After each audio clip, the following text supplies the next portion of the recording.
kita saling support. Wow. Gitu. Karena gini loh, nggak ada lagi support system yang paling terbaik kecuali support system yang ada di situ. Tidak ada support system terbaik kecuali keluarga. Itu kan suatu support system.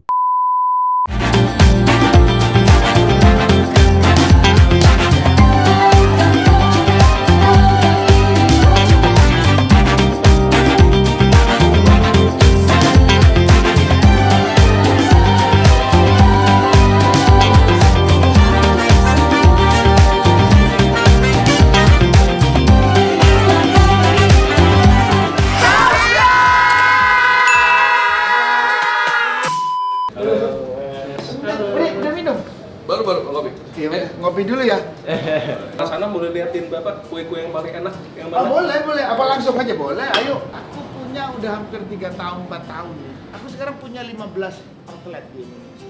Seluruh Indonesia. Udah 15. Kita mau banyak ya seperti itu. Tapi toh inilah namanya kan entrepreneurship, benar nggak sih? Entrepreneurship, yes. Ya. Enggak, ini kalau apalagi kalau Mas Arang yang jual pasti laku. Ya ada keuntungannya lah jadi artis.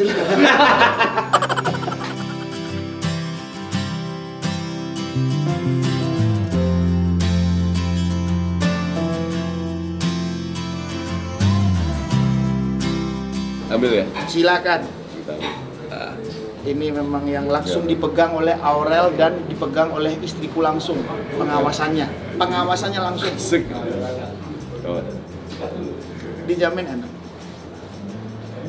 enak. Halus banget. Yes. Udah kayak kapas pokoknya. Tepat.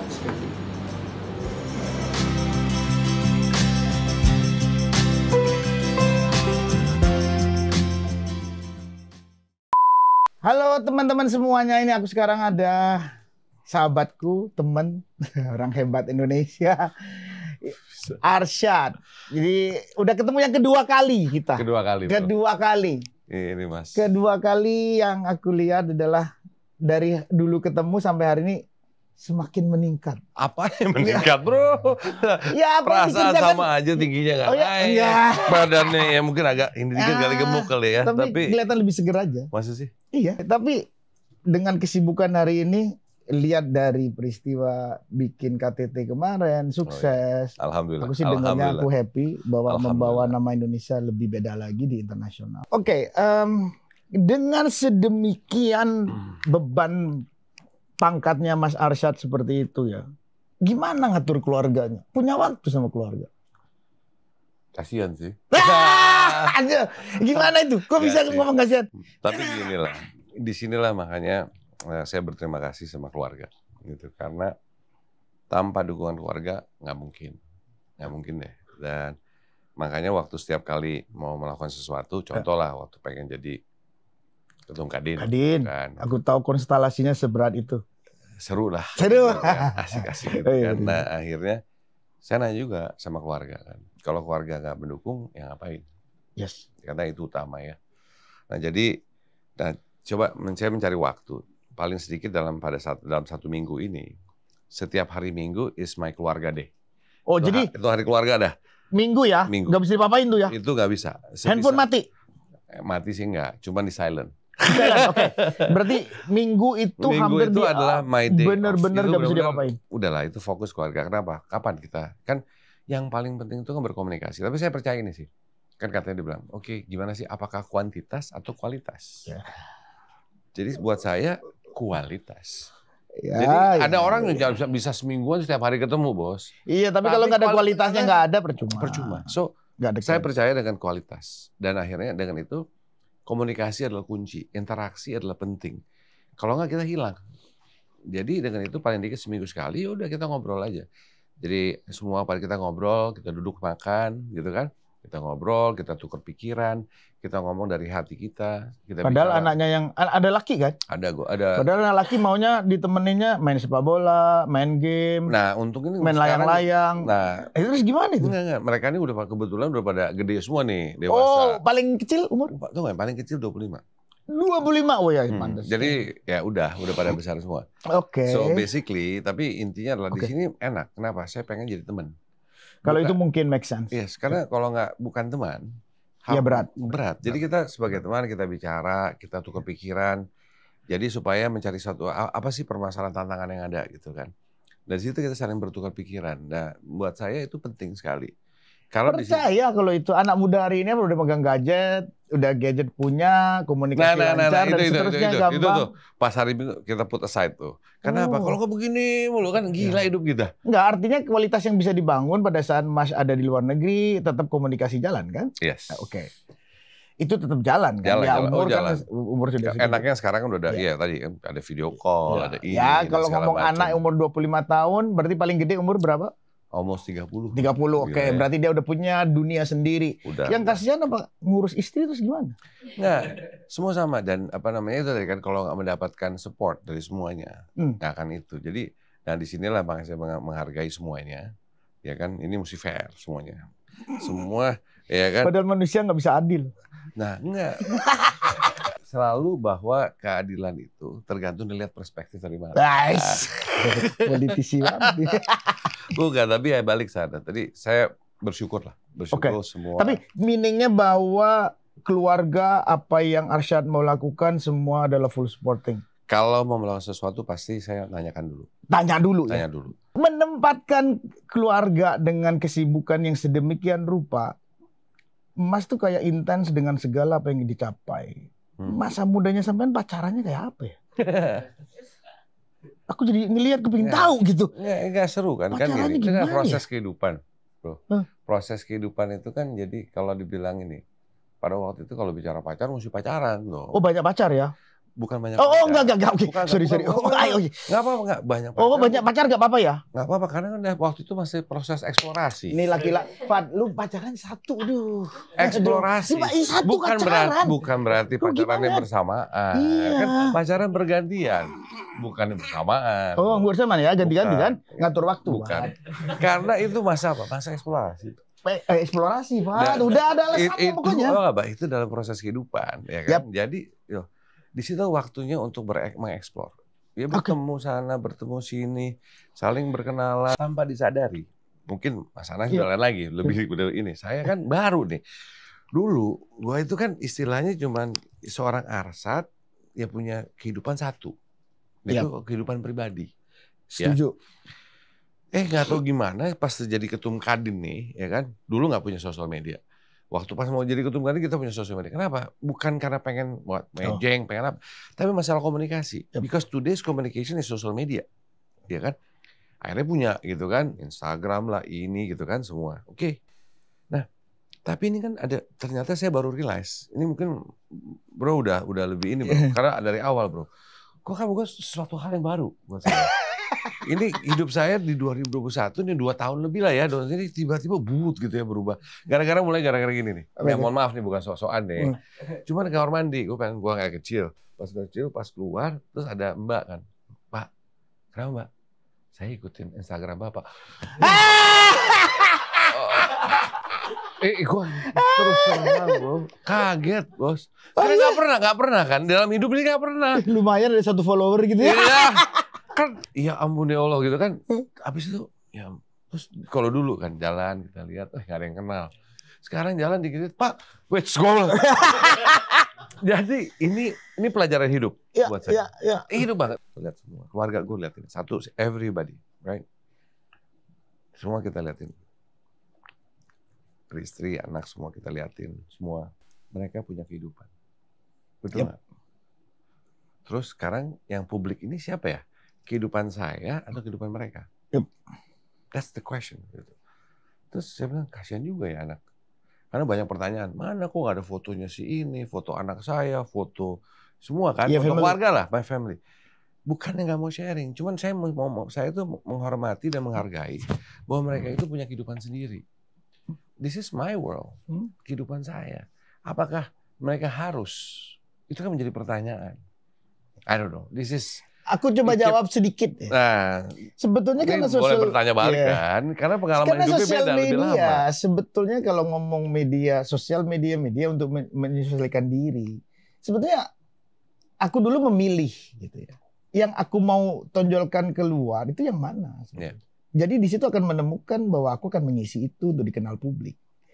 Karena pada saat memang kita nggak menentukan juga bingung. Yes. Apa yang akan aku mau share? Yes. Ya kan? Yes. Jadi kalau kembali kepada meaningnya bahwa aku kepingin ini, ya pasti perkenalkanlah Arsyad sebagai entrepreneur. Yeah.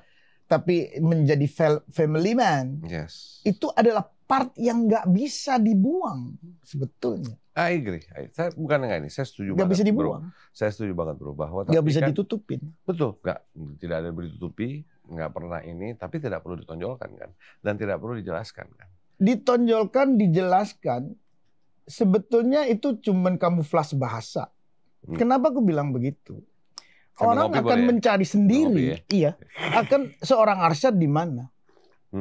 Apalagi Arsyad akan jadi sosial media yang nanti, oh iya dikenalnya sebagai entrepreneur, sebagai part of pemerintah next time. Orang akan cari dalamnya Arsyad seperti apa. Pasti.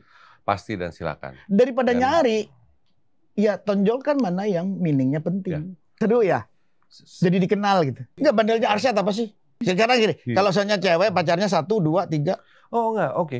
Kalau itu, kan tadi saya bilang, saya mengeksplorasi. Oh, oke. Nggak apa-apa. Oh, istri tahu ya? Nggak apa-apa dong, nggak. Karena apa? Oh, okay. Itu proses kehidupan. Ya berarti kan yang sekarang bareng adalah the best. Proses kehidupan. Ya. Ya kan? Tapi yang sekarang the best banget. Yes. Semua apapun yang itu adalah pilihan hidup yang terbaik untuk semuanya, ya kan? Nah, jadi kalau kita bicara begitu sekarang kita melihat semuanya. Yang paling penting nih sekarang adalah saya melihatnya bahwa apa ya si Arsyad hari ini itu karena proses kehidupan si Arsyad, keputusan-keputusan dalam kehidupan saya yang saya lakukan, yang akhirnya jadi gini nih, gitu kan? Lo Arsyad ngelihat istri seneng istri di rumah, atau istri yang mensupport Arsyad dia jadi entrepreneur juga? At the end of the day gini, bukan bicara yang istri atau anak atau gitu ya. Jadi saya menghargai semua tuh di keluarga. Oh, berarti demokrasi banget di rumah ya? Demokrasi. Intinya adalah bahwa kita saling bertukar pikiran dan setiap itu mempunyai keahlian, punya keinginan sendiri. Disupport full. Kita saling support. Wow. Gitu. Karena gini loh, nggak ada lagi support system yang paling terbaik kecuali support system yang ada di situ. Tidak ada support system terbaik kecuali keluarga. Itu kan satu support system. Semua itu adalah tadi saya bilang proses kehidupan. Tapi itu yang membentuk saya. Salah atau benar pada waktu itu. Good. Ya kan? Good. Good. Tapi ya itu. Dan harus tahu ya? Harus tahu. Kalau nggak, ini proses kehidupan. Makanya saya waktu sama anak-anak gitu. Keren ya? Gue bilang sama anak-anak, ayo di dalam proses ini, dalam hidup ini, monggo, silakan explore, ya kan? Dia akan belajar jatuh bangun. Nggak mungkin nggak jatuh. Keren. Ya kan nggak mungkin nggak jatuh. Jadi it's okay. It's okay. Dan kadang-kadang suka gini nih, mungkin ada perbedaan nih perspektif sih. Saya ngelihat kan ya, untuk menyiapkan seorang anak misalnya ya, menyiapkan seorang anak itu, kita jaga anak itu, kita manja anak itu. Tapi pertanyaannya apakah itu benar? Kenapa? Karena kita kadang-kadang mungkin kita yang not fair. Kita nggak. Kenapa? Itu kan kita, ini kehidupan kita, ya kan? Yang kita harus lakukan adalah menyiapkan kehidupan buat mereka. So when they are going to their kehidupan, mereka siap. Jadi itu yang harus kita siapkan. Karena ini dunia ini kan berat, bos. Ya, benar nggak, bro? Tantangannya kan berat. Terus kenapa milih Amerika sekolahnya? Oh, pada waktu itu. Iya. Sebetulnya pilihannya ayah tuh. Oh, jadi, sebetulnya. Jadi waktu itu bapak yang nyuruh? Bukan nyuruh, jadi gini. Suruh milih. Dalam ada proses, ada diskusi tapi lebih kepada demokrasi terpimpin, ya kan? Jadi Orde Baru waktu itu kan. Jadi lebih waktu itu adalah ayah bilang pertama gini. Ini kan proses waktu saya pertama sekali masuk tuh saya di Singapura waktu itu, dikirim Singapura. Jadi SD-nya di Jakarta. SD sampai kelas 4 ya di Jakarta. Di Jakarta. Terus langsung pindah luar negeri. Terus ke Singapura. Jadi luar negeri pertama pendidikan adalah di Singapura. Singapura. Waktu itu ayah dan ibu mengatakan bahwa ibu lah lebih menurut juga bahwa semua ini nih dari dulu tuh dibilang harus dewasa. Itu taruh di sini, harus dewasa, harus ini. Nah, jadi walaupun umur berapa ya? Waktu itu kan umur 10 tahun kali ya. Umur 9-10 tahun lah. Terus saya ditaruh di satu keluarga di Singapura, keluarga Arab waktu itu. Kebetulan nggak pernah kenal gitu ya, nggak pernah kenal. Akhirnya tinggal di sana, saya dapat kamar ruangan gitu kecil ya. Ada tempat tidur satu, udah tinggal di situ. waktu itu. Itu umur 10 tahun? Ya, umur 10. Udah pisah dengan keluarga? Udah. Karena tadi dibilang harus dewasa gitu kan. Walaupun Arsyad tuh satu kakak beradik berapa? kakak beradik tuh saya total bertujuh. Tapi kan gini, waktu itu kebetulan ayah ada yang istri yang pertama, Oke, terus anaknya berapa di situ? Terus divorce, terus yang kedua. Ibu tuh yang kedua. Oh, yang kedua. Oke. Nah, saya nomor 1 yang kedua. Oh, berarti Mas dalam keluarga jadi ada 52 gitu kan. Oke. Total 7 gitu. Nah, terus dari situ udah akhirnya sana kan Singapura. Nah, dari sana sampai SMP, sampai kelas 3. Sampai SMP? Sampai kelas 3 di sana sendiri. Berapa tahun itu? 10 di Singapura tuh 13, 5 tahunan. 5 tahun tuh hidup sendiri udah. Terus dari situ ayah sama ibu mikir, ayah bilang, mesti lebih jauh lagi, Cat. Kamu mesti bisa berdiri lebih ini lagi. Akhirnya pilihlah mana negara, waktu itu Amerika. Lulus SMP atau lulus SMA? Baru SMP kelas 3. SMP kelas 3 udah berangkat ke Amerika? Lagi ya, udah mau ke 4 ke Amerika. Terus di situ milihlah sekolah di mana. Akhirnya ayah milihin, karena ayah kan tentara nih. Iya. Ayah gua. Nah jadi dia cari yang semi, kan dulu belum ada internet. Ya masih bingung lah. Dulu tuh informasinya terbatas. Harus ke kedutaan, datang minta itu. Baru tanya dulu. Ambil mana kan sekolah-sekolah, datang ke ayah ngasih rapor gini sama ibu gini terus bilang, udah ini nih. Dia cari yang ada tulisannya militer. Ya kan? Ada military schoolnya. Jadi bilang, that's it. Dia bilang, itu dia. Waduh. Ya kan, ya udah. Akhirnya masuk asrama. Masuk asrama di sana. Bayangannya Arsyad, gue jadi tentara. Atau jadi apa? Nggak. Waktu itu gini, ayah selalu bilang satu hal. Cat, dia bilang, kamu harus jadi insinyur, kata dia. Tapi ada militernya. Tapi kedisiplinan itu harus ada. Karena papa militer. Jadi ayah selalu bilang, wah ini usia disiplin. Kenapa Arsyad nggak kepingin jadi militer? Karena tadi ya mungkin kebawanya adalah lebih melihat ayah. Ayah itu ada 2 diri dari diri ayah. Ya, okay. Ayah sebagai seorang tentara, ayah suka ngatik mesin. Oke. So ada insinyurnya kan, sebetulnya gitu. Nah, berarti sisi itu yang ternyata ayah menarik. Dan waktu itu bilang ini, kalau mau cari duit, katanya, itu insinyur, kata dia. Mesti jadi insinyur, kata dia gitu kan. Akhirnya itu kebawa. Makanya saya ambil sekolah habis waktu selesai SMA. The first thing saya ambil sekolah waktu itu adalah engineering. Itu apa? Electric engineering. Fokusnya kepada computer engineering. Pada waktu itu belum ada tuh. Computer engineering sendiri belum ada pada waktu itu. Komputer ada di internasional tuh mulai 96, 97. 87, Bos. 87, jadi 88. 87, 88 berarti mulai mesin ya. 88. Iya. 88 ambil elektro berarti elektronik doang. Elektro fokus terhadap komputer. Ceritanya gitu waktu itu. Okay. Akhirnya masuk di situ. Akhirnya ya, tapi habis berapa lama, 2 tahun dulu saya datang ke ayah lagi, ya. Saya bilang, saya mau pindah. Saya mau bukan hanya engineering ataupun insinyur. Saya pengen masuk ke bisnis. Dia bilang gitu kan. Kenapa? Saya jelaskan. At the end yang kalau mau nyari ini, Pak, ayah bilang, ini kalau buat bisnis, ini bisa menciptakan banyak hal. Gitu kan. Udah umur itu, udah mikirnya itu Arsyad. Iya, ngobrol sama ayah waktu itu. Kan ayah gini, ini yang menjadi mungkin akhirnya dalam kehidupan saya. Salah satu yang ayah selalu bilang, Cat, karena dia kan punya anak buah segala macam gitu, Bang. Manusia itu kunci. Bagaimana memastikan anak buah kita menyayangi human capital, yang sumber daya manusia. Itu ayah tuh emang, itu yang membawa saya mungkin ya terhadap sampai hari ini tuh one of my passion ataupun yang selalu ini tuh adalah melihat sumber daya manusia. Makanya kalau ditanya hobinya apa, orang kan ada hobi ngelihat namanya birds watching, ya kan, burung ngeliatin. Me, people's watching. Good. Ngeliatin manusia, ngeliatin orang, saya suka ngelihat behaviornya manusia, melihat bagaimana. Kenapa? Tapi akhirnya ternyata ya, mau bisnis, mau apapun, balik-baliknya manusia. Bagaimana behavior daripada manusia. Jadi itu yang saya lihat sih. Nah itu balik, jadi ya itu proses kehidupan juga. Jadi milih di Amerika itu akhirnya Arsyad serius ke bisnis. Akhirnya masuk situ, saya asrama, saya selesaikan SMA di sana, ambil universitas di sana. Universitasnya apa? 2 waktu itu. Satu, saya awalnya di University of Southern California.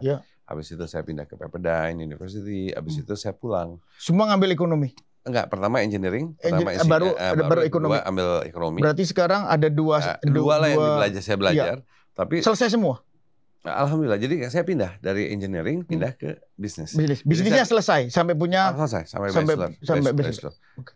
Cuman tadinya pengen ambil master kan, ambil S2. Iya. Nggak sempet. Ayah sakit. Pada waktu itu akhirnya saya pulang. Oh, itulah keputusan Arsyad dengan segala kehidupan Amerika yang sudah hampir separuh hidupnya Arsyad, hidupnya di luar negeri, tidak di Indonesia. Bukan itu juga, tapi karena memang saya cinta Indonesia. I love being here. Saya tuh mau gimana pun daya tarik untuk kembali itu bukan gara-gara sesuatu, tapi memang pengen pulang. Kenapa? Karena pengen membangun bangsa ini. Apa yang indah, apa yang hebat dari Indonesia itu apa sih? Manusianya, budayanya, kehebatan daripada kita. Yang selama ini menurut saya, kita ini kan dalam suatu kebangsaan ini lagi memproses kehidupan. Makanya saya sangat pengen balik menjadi bagian daripada masa si Indonesia. Proses Indonesia ini sebagai bangsa. Dari ilmu tinggal di Amerika, belajar di Amerika. Iya, masa sih nggak bisa berkontribusi kan gitu. Akhirnya kita ekspor semua. Akhirnya balik-balik muter balik ke Indonesia. Jadi Indonesia memang akhirnya passionnya seorang. Karena banyak yang orang hidup di sana, dia nggak mau balik. Dan nggak pilihan hidup. Ya kan, makanya sekarang pun saya bilang, jangan sampai kita ninggalin teman-teman diaspora tuh di luar. Iya betul. Karena mereka cinta Indonesia kok. Cuma dalam prospek kehidupan kadang-kadang ada contoh lah saya kenal satu orang kerja di konsulat.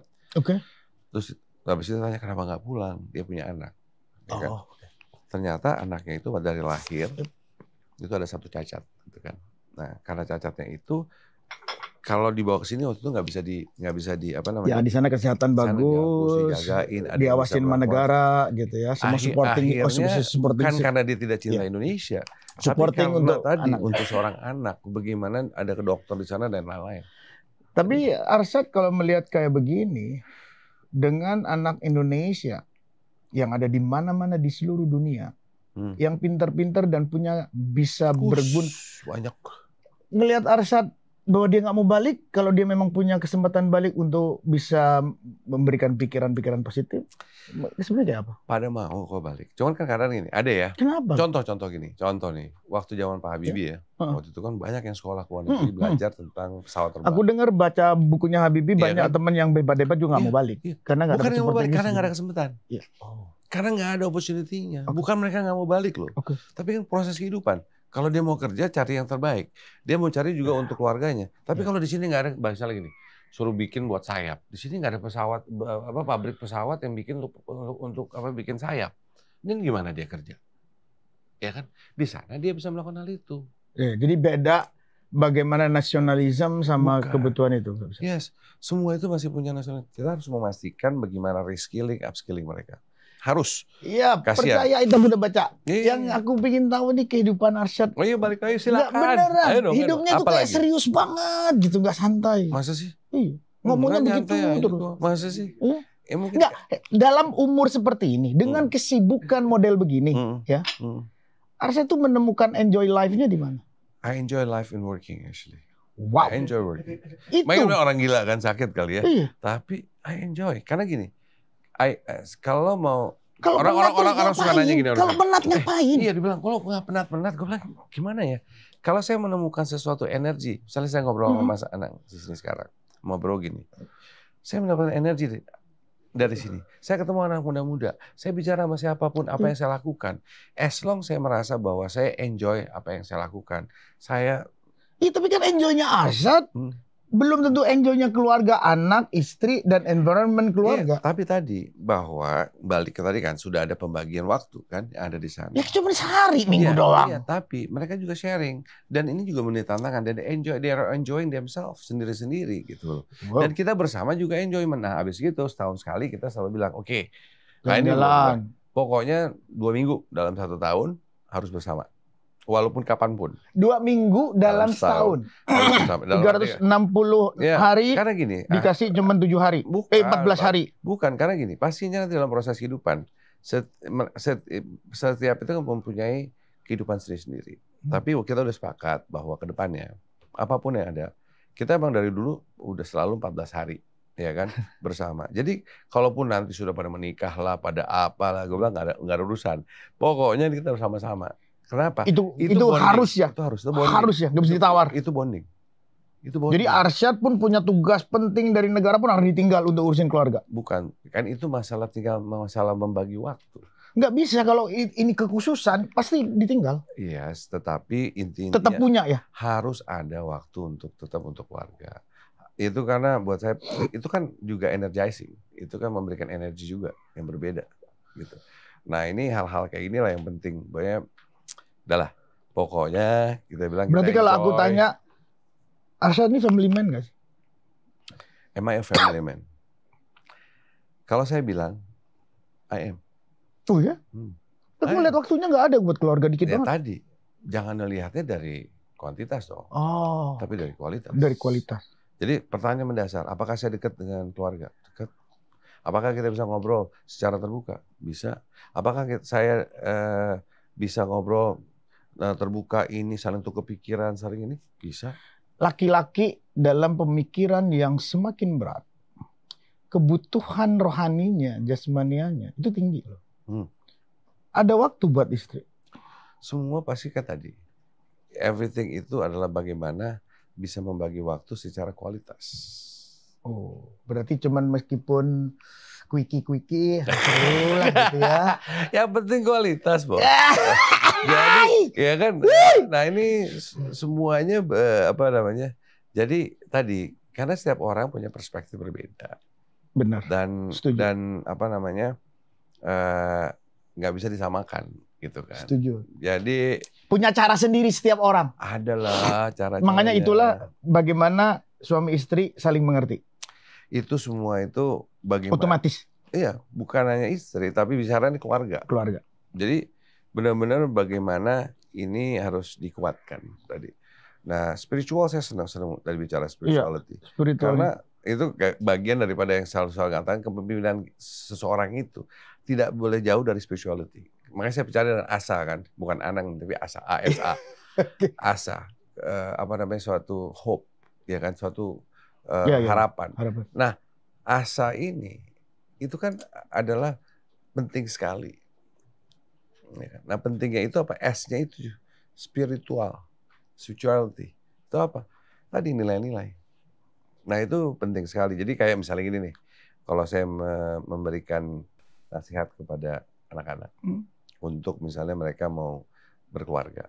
Salah satu yang paling penting itu adalah saya bilang, jangan lupa dengan alignment of values, nilai-nilai. Karena kita lupa. Yang menguatkan kita, saya bilang, itu adalah nilai-nilai. Nah, ini harus bisa mengalign mengenai nilai-nilai kita. Karena kalau nilai-nilai kita tidak sama, ini kepercayaan saya, perspektif saya, nggak sama, akan susah. Nah, melakukan alignment ataupun ini terhadap nilai-nilai kita, itu penting sekali. Dan ini harus suatu kesepakatan yang harus diisi bersama. Jadi pada saat hari raya ataupun Natal itu penting? Penting. Itu penting dalam arti kata. Arsyad punya waktu untuk itu? Harus ada waktu. Dengan segala kesibukan? Iya, dengan segala kesibukan itu, bahwa itu adalah yang dimana suatu makna-makna dalam proses kehidupan. Yang dimana kita ini bukannya, kan gini ya, kadang-kadang bilang, ini bukan seremonial. Bukan seremonial yang penting. Tapi isinya yang paling penting. Tapi itu, kan hari ini orang kan melihatnya seremonial. Nah, itu kan setiap orang perspektif berbeda. Tapi my perspektif itu bukan masalah seremonialnya. Tetapi mengisinya. Jadi contoh lah misalnya ada kebiasaan, kalau kita saling memahami, saya bilang gini, misalnya mau puasa deh ya. Karena orang mikirnya puasa itu puasa itu buat meaningnya Arsyad, bulan puasa itu kayak apa dalam keluarga? Punya waktu untuk buka, sahur bareng. Nggak, contoh gini, orang kalau mikir puasa cuma satu, gimana nggak makan, nggak minum. Iya. Menurut saya salah. Oh, salah. Gimana itu? Loh, yang lebih dalam daripada itu adalah bahwa bulan Ramadan itu adalah bulan melakukan refleksi. Oke. Makanya kan kalau saya, nih perspektif saya bukan mau coba jago-jagoan, saya bukan jago. Itu kan ini, tetapi gini, bulan itu adalah bulan refleksi. Yang dimana ujungnya ada 1 Syawal. Oke. Ya kan? Di situ kan maaf-maafi. Oke. Nah, apa sih arti itu? Saya bilang, buat saya gini. Kita coba mengkoreksi diri. Jadi pada bulan itu kita mulai di situ merenungkan. Iya. Merenungkan gimana apa yang sudah kita lakukan secara individu selama 1 tahun ke belakang. Yang kita renung. Paham. Apa gitu. Ada yang salah nggak sih kita? Apa yang kita lakukan? Karena yang paling susah melakukan introspeksi diri. Itu paling susah. Kita ngomongin orang paling gampang, gosipin, tapi ngelihat diri sendiri dan mengkoreksi diri sendiri kan paling susah. Jadi 2,5% zakat itu selalu dilakukan setiap tahun. Yes, nggak itu bagian daripada, nah itu juga saya nggak ngelihat sebagai patokan, tapi bisa lebih. Bukan masalah 2,5-nya, tapi balik kepada bagaimana saya kita berbagi. Mengatakan gini, bukan hanya pada waktu titik itu kita melakukannya. Oke, good. Karena kita throughout our life dalam proses kehidupan ini, karena kita bantu terus kok. Bantu terus. Kita mau ini kita namanya. Jadi setiap perusahaan Arsyad yang besar-besar itu selalu melakukan hal itu. Melakukan dan bukan karena sesuatu seremonial. Nggak kepingin bikin pesantren. Nah itu salah satunya tuh, insya Allah. Insya Allah. Kepingin. Pengen. Waduh, ini yang kita kan nggak tahu. Kalau Arsyad kepingin bikin pesantren. Nah, itu kan masalah kan itu karena saya bilang itu kan apa? Apa gara-gara umur? Bukan. Mungkin nggak.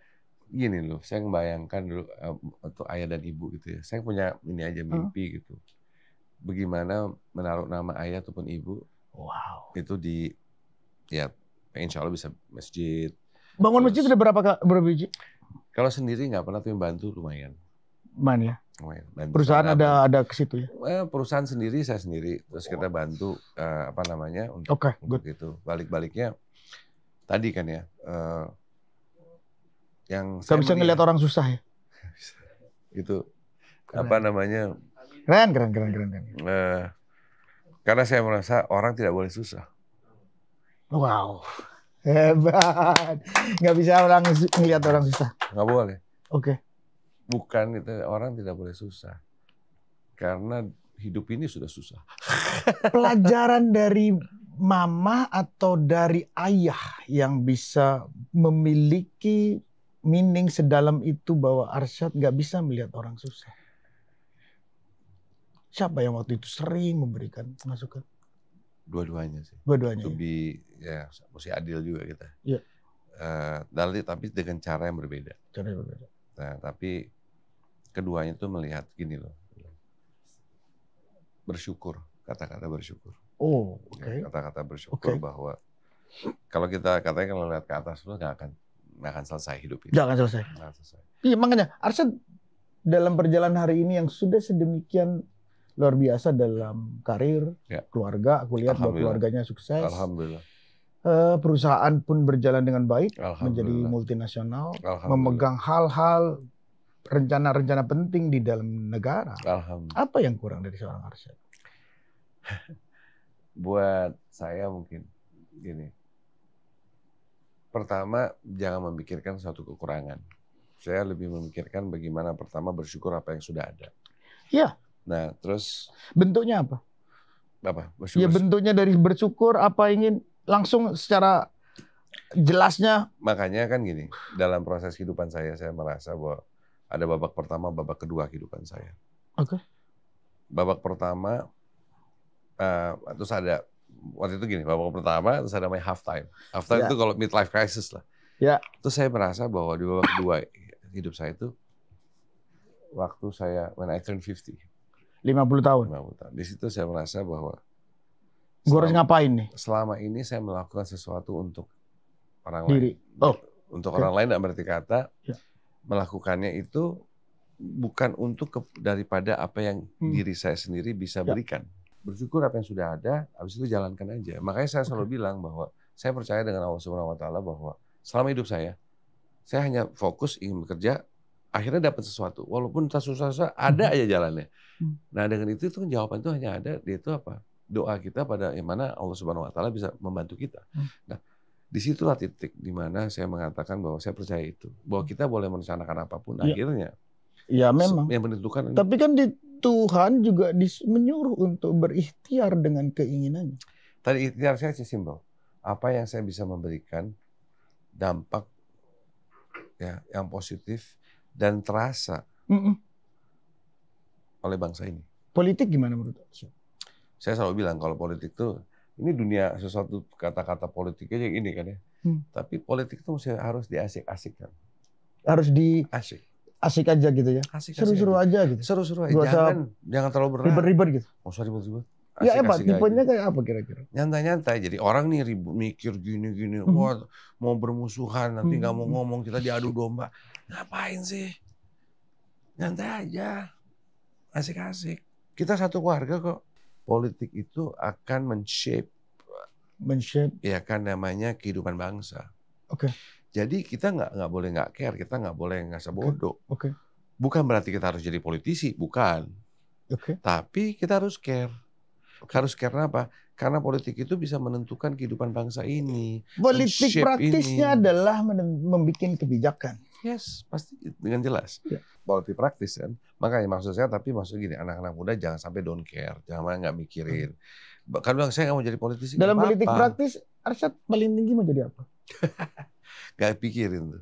Karena tadi saya pikir apa yang saya lakukan, setiap kali saya mendapatkan tugas, saya jalankan. Wow. That's it. Saya nggak mikir panjang. Saya maksudnya nggak mikir, oh mau ini, mau no. Saya dapat tanggung jawab ini kan saya merasa bahwa setiap dimanapun saya berada, ya. Apapun yang saya lakukan, ya. Saya merasa bisa memberikan dampak, itu udah happy saya. Ya kan? Nah dampak ini, misalnya sekarang Ketua Umum Kadin, ya udah saya fokus di situ. Enak nggak jadi Ketua Umum Kadin? Seru apa? Banyak belajar sih. Nggak bisa. Arsyad bukan posisi dalam belajar. Bahwa Arsyad dalam posisi adalah membuat shape dari pemerintahan berfungsi untuk 278 juta orang. Yes, itu kan bagian daripada pemikiran kontribusi kita. Apa yang kita inikan kita di sana. Gitu. Bapak namanya yang saya mengatakan tadi kan bahwa di bukannya kita ini selalu ingin menjadi bagian energi positif terhadap yang ada. Iya. Jadi tadi bahwa shaping the country, kalau bisa kenapa tidak?